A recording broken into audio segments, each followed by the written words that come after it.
ลมหนาวพัดมาหอมกลิ่นมาลาคิดทอดแจ่มจันทร์สาวแบกหัวพันน้องนั้นอยู่กับผู้ใดแต่งงานยังสาวดังคนเมืองสาวใต้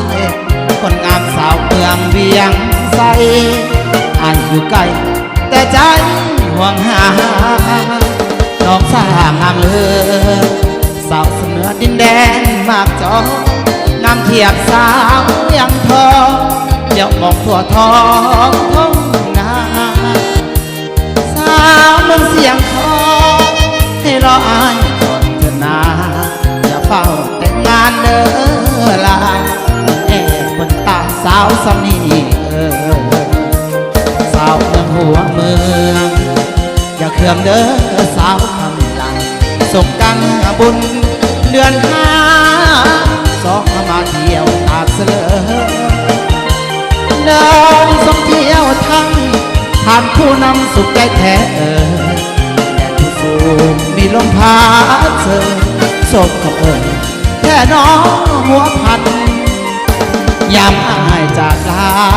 ของฝากมามักจ้องมาขานอนหลันนกแกงแซ่บลายหอมกลิ่นอายดังแก้มควันตานอนหลันนอกคมเคยต้มห่วงกินกันมาสาวงามอยู่ใต้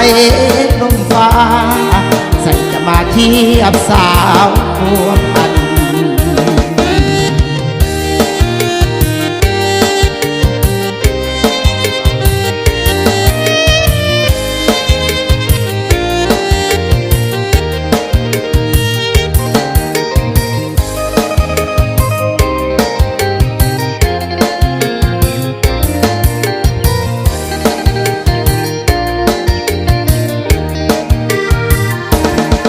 เมืองหัวเมืองอย่าเคืองเด้อสาวคำลังส่งกันบุญเดือนห้าสองมาเที่ยวตาเสลองานส่งเที่ยวทั้งผ่านผู้นำสุขใจแท้แม่ผู้สูงมีลมพาเจอส่งของแค่น้องหัวพันยามอายจากลาของฝากมามักจ้องมาขานอนหลันนกแกงแซ่บลายส่งไอ้นังแก้มควันตานอนหลันนอกคม